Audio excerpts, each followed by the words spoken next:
Hello friends, मैं हूं हरीश और मैं आप सभी का इस हरीश क्लासेज यूट्यूब चैनल के एक नई वीडियो में स्वागत करता हूं। आज हम यूपी बोर्ड क्लास 10th के प्रोज के second lesson a letter to God नामक इस लेसन के हिंदी अर्थ का अध्ययन करेंगे। तो फ्रेंड्स, जैसा कि आप देख सकते हैं, लेसन का नाम है आ मतलब एक, लेटर मतलब पत्र, टू मतलब को, गॉड मतलब भगवान। आ लेटर टू गॉड यानी भगवान को एक पत्र, जिसके राइटर हैं जीएल फिंट्स यानी जीएल फिंट्स, जिनका जन्म 1928 को और निधन 2012 को हुआ था। तो फ्रेंड्स, बिना समय को वेस्ट किए हुए फिलहाल इसके हिंदी अर्थ को देख लेते हैं। आपके लेसन की स्टार्टिंग यहाँ से होती है। द हाउस मतलब वह घर, द ओनली वन केवल एक, अकेला, इन मतलब में, द एंटायर मतलब संपूर्ण या पूरा, वैली मतलब घाटी, सेट ऑन मतलब पर, द क्रेस्ट मतलब चोटी, ऑफ मतलब की, आ मतलब एक, लो मतलब निचली, हिल मतलब पहाड़ी। The house the only one in the entire valley set on the crest of a low hill, संपूर्ण घाटी की एक निचली पहाड़ी की चोटी पर केवल एक अकेला मकान स्थित था। The house the only one in the entire valley set on the crest of a low hill, संपूर्ण घाटी की एक निचली पहाड़ी की चोटी पर केवल एक अकेला मकान स्थित था। फ्रॉम मतलब से, हेज मतलब उसकी, हाइट मतलब ऊंचाई। फ्रॉम हिज हाइट उसकी ऊंचाई से, वन मतलब एक व्यक्ति कुर्सी देख सकता था, द रिवर मतलब नदी को, एंड और द फील्ड मतलब खेत को, ऑफ राय को पके हुए, कॉर्न मतलब फसल, डॉटेड लदे हुए थे, विद मतलब से, द फ्लावर्स मतलब फूलों। तो पूरा है फ्रेंड्स। फ्रॉम हिज हाइट उस ऊंचाई से, one could see the river and the field of ripe corn dotted with the flowers, एक व्यक्ति नदी को देख सकता था तथा फूलों से लदे हुए पके हुए अनाज के खेतों को देख सकता था। दैट जो कि यानी कि वे खेत, ऑलवेज मतलब सदैव या हमेशा, प्रॉमिस्ड मतलब वादा करते थे, आ मतलब एक, गुड मतलब अच्छी, हार्वेस्ट मतलब फसल। That always promised a good harvest, जो हमेशा एक अच्छी फसल होने का वादा करते थे, अर्थात जिन्हें देखकर लगता था कि फ्रेंड्स अच्छी फसल होने वाली है। द ओनली मतलब केवल, थिंग मतलब चीज, द ओनली थिंग केवल एक ही चीज, द अर्थ मतलब पृथ्वी को, नीडेड मतलब जरूरत थी या आवश्यकता थी। The only thing the earth needed, पृथ्वी को केवल एक ही चीज की आवश्यकता थी, वॉज आ डाउनपोर एक मूसलाधार, और अथवा एट लीस्ट कम से कम आ शॉवर यानी कि एक बौछार, शॉवर मतलब बौछार। The only thing the earth needed was a downpour और एट लीस्ट आ शॉवर, पृथ्वी को केवल एक ही चीज की आवश्यकता थी, मूसलाधार बारिश अथवा एक कम से कम एक बौछार। Through out the morning Lencho who knew his fields intimately. तो फ्रेंड्स, पहले इसका अर्थ लेंगे। लेंचो मतलब, लेंचो हु मतलब जो, न्यू मतलब जानता था, हिज मतलब अपने फील्ड्स मतलब खेतों को, इंटीमेटली घनिष्ठ रूप से। Lencho who knew his fields intimately, Lencho जो अपने खेतों को घनिष्ठ रूप से जानता था। थ्रू आउट पूरी या संपूर्ण, मॉर्निंग मतलब सुबह, हैड डन नथिंग कुछ नहीं करता था, एल्स मतलब अन्य। Through out the morning had done nothing else, जो सुबह से और कुछ नहीं करता था, बट केवल सीन देखा करता था, द स्काई मतलब आकाश की ओर, टुवार्ड्स मतलब की ओर, द नॉर्थ ईस्ट उत्तर पूरब। Through but seen the sky towards the north east, केवल उत्तर पूर्व की ओर या उत्तर पूर्व के बादलों की ओर देखा करता था। आगे फ्रेंड्स, नाउ मतलब अब, वी मतलब हम, आर रियली वास्तव में, गोइंग मतलब जा रहे हैं, टू गेट प्राप्त करने, सम मतलब कुछ, वाटर मतलब पानी, वुमेन मतलब उस महिला से कहा। Now we are really going to get some water women, अब हम वास्तव में कुछ पानी प्राप्त करने जा रहे हैं, लेंचो ने उस महिला से कहा। द वुमेन मतलब वह महिला, हु मतलब जो, वॉज प्रिपेयरिंग तैयार कर रही थी, सपर मतलब शाम का भोजन, रिप्लाइड उत्तर दी, यस हाँ, गॉड्स मतलब भगवान की, बिलिंग मतलब इच्छा। The women who was preparing supper replied yes God's willing, वह महिला जो शाम का भोजन तैयार कर रही थी, उसने उत्तर दिया हाँ, अगर भगवान की इच्छा हुई तो। द ओल्डर मतलब बड़े वाले, बॉयस मतलब लड़के, वर वर्किंग कार्य कर रहे थे, इन मतलब में, द फील्ड मतलब खेत। The older boys were working in the field, बड़े वाले लड़के खेत में कार्य कर रहे थे, भाई जबकि द स्मॉलर वंस छोटे वाले लड़के, वर प्लेइंग खेल रहे थे, नियर मतलब पास, द हाउस मतलब घर।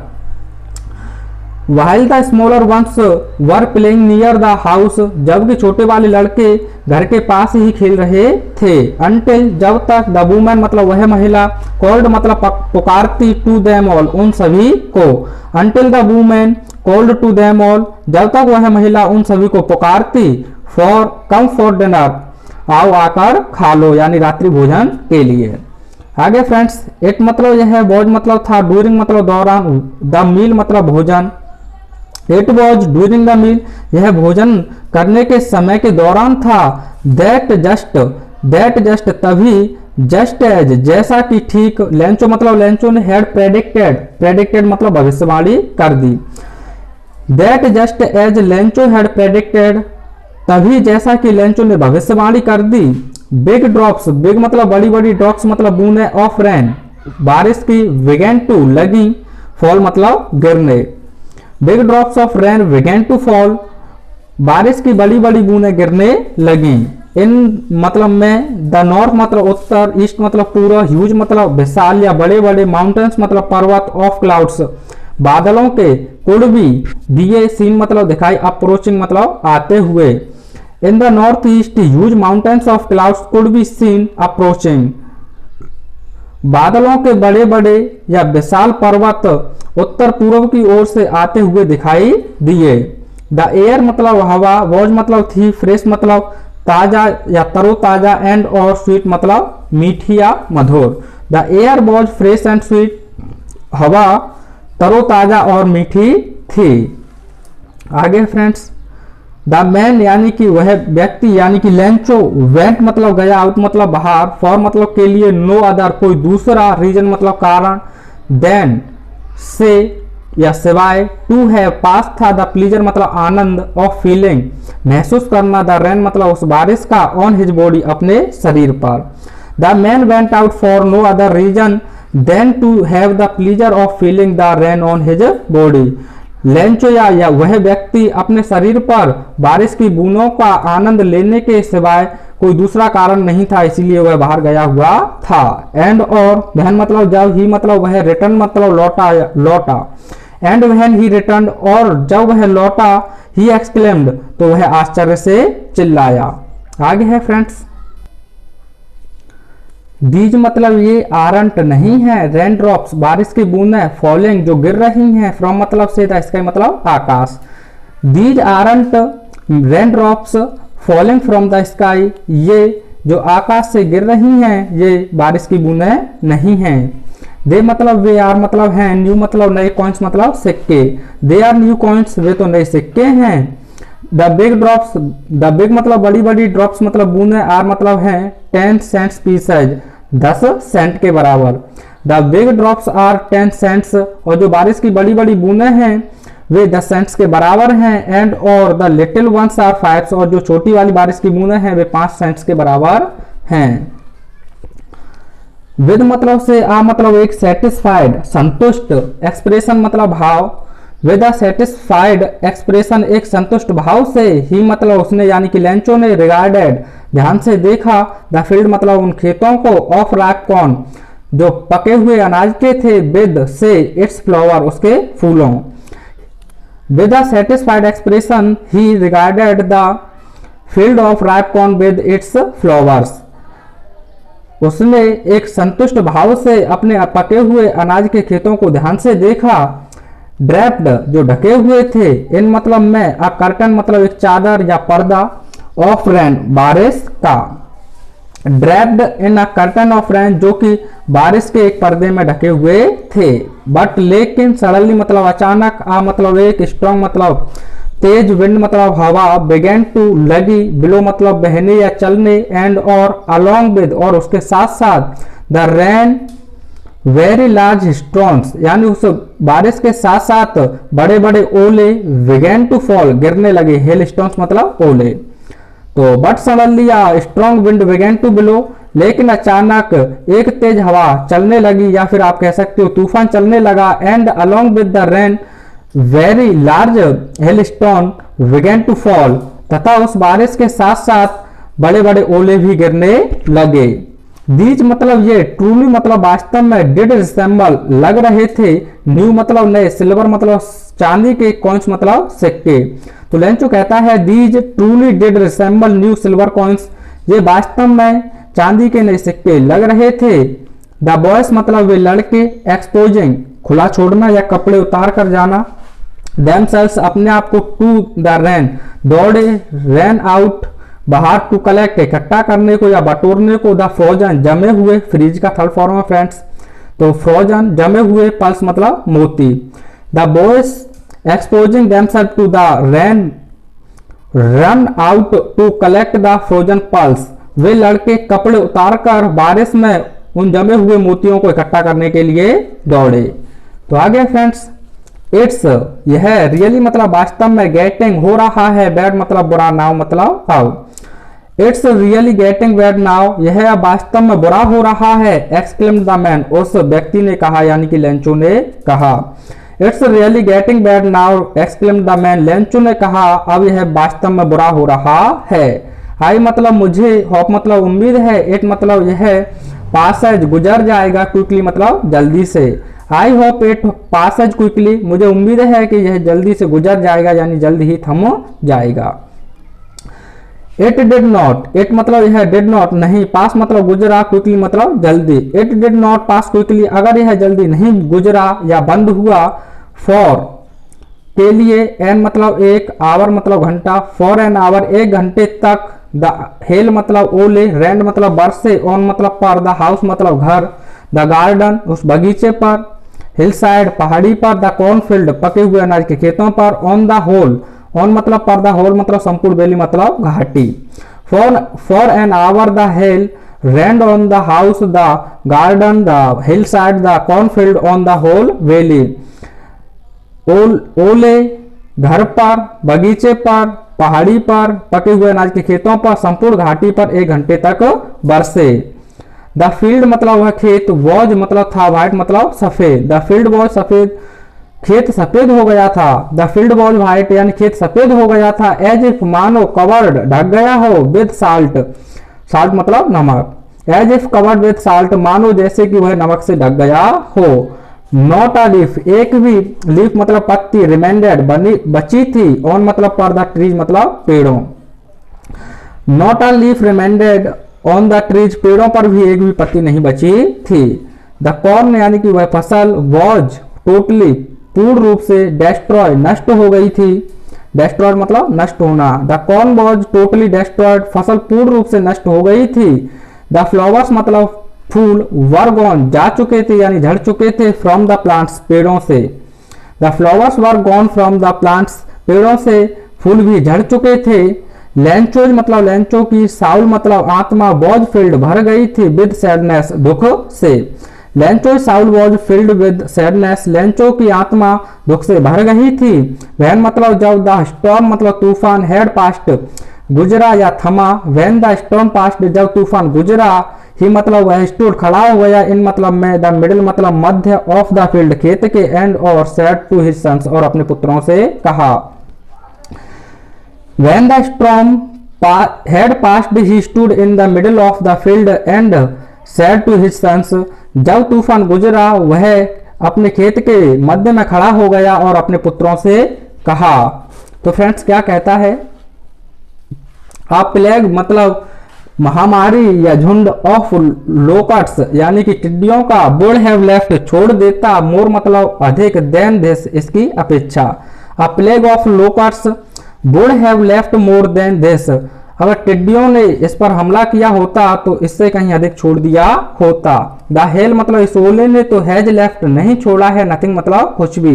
The hell has left nothing, इस ओले ने तो कुछ भी नहीं छोड़ा है।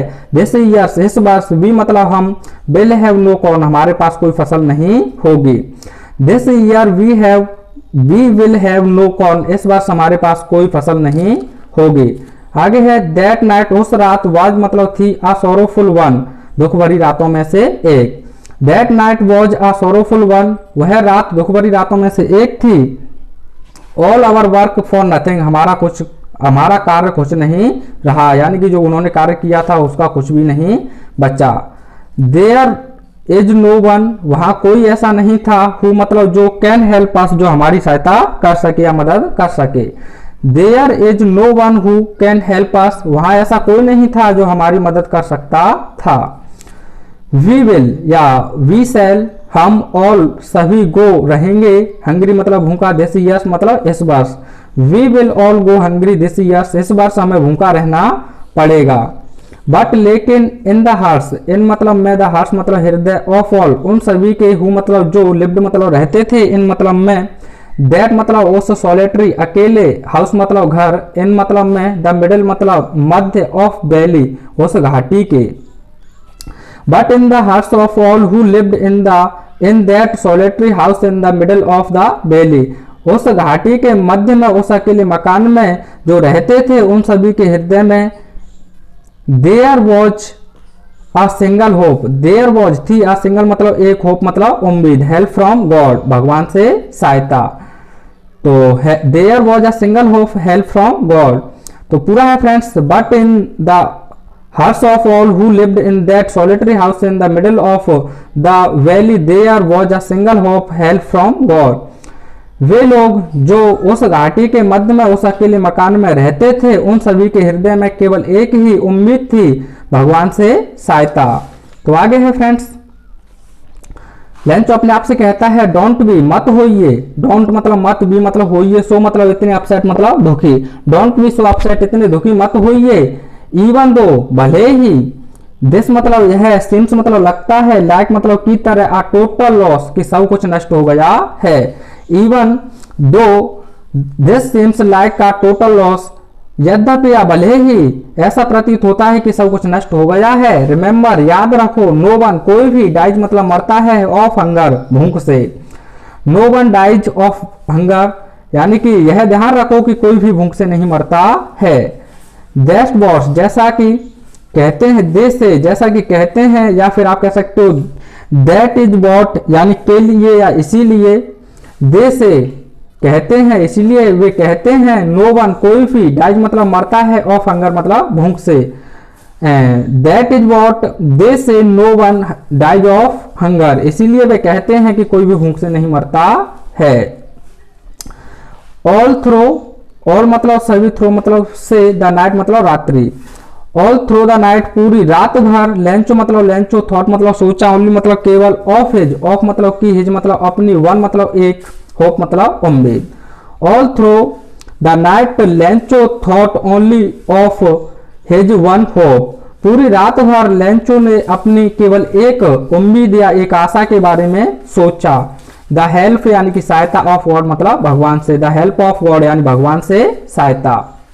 हुज मतलब जिसकी या जिनकी, आइज मतलब आंखें, हुज आइज जिनकी आंखें, एज जैसे कि he had been instructed, instructed मतलब बताया गया है, हुज आइज उसकी आंखें, as he had been instructed जैसा कि उसे बताया गया है, सीन मतलब देखती हैं, एवरीथिंग मतलब प्रत्येक चीज को, इवन वॉट, इवन मतलब भी, वॉट मतलब जो कुछ, एज मतलब है, डीप मतलब गहरा, इन वंस किसी एक व्यक्ति की, कॉन्साइंस मतलब अंतरात्मा में, whose eyes as he had been instructed see everything even what is deep in one's conscience, जिसकी आंखें जैसा कि उसे बताया गया है कि एक व्यक्ति की अंतरात्मा में क्या है, सब कुछ देखती हैं।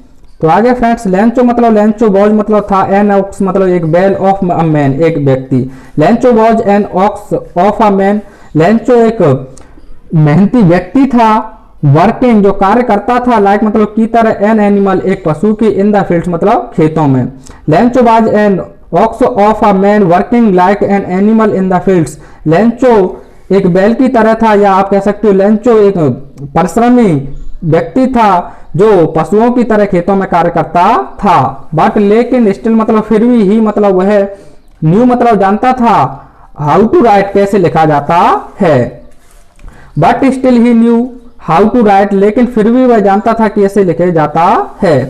The following Sunday, the following मतलब अगले संडे मतलब रविवार, द फॉलोइंग संडे अगले रविवार, एट मतलब पर, डे ब्रेक मतलब दिन का अंतराल, तो the following Sunday at day break अगले रविवार, दिन के अंतराल में ही मतलब उसने बिगेन टू लगा राइट मतलब लिखने राइट अ लेटर मतलब एक पत्र।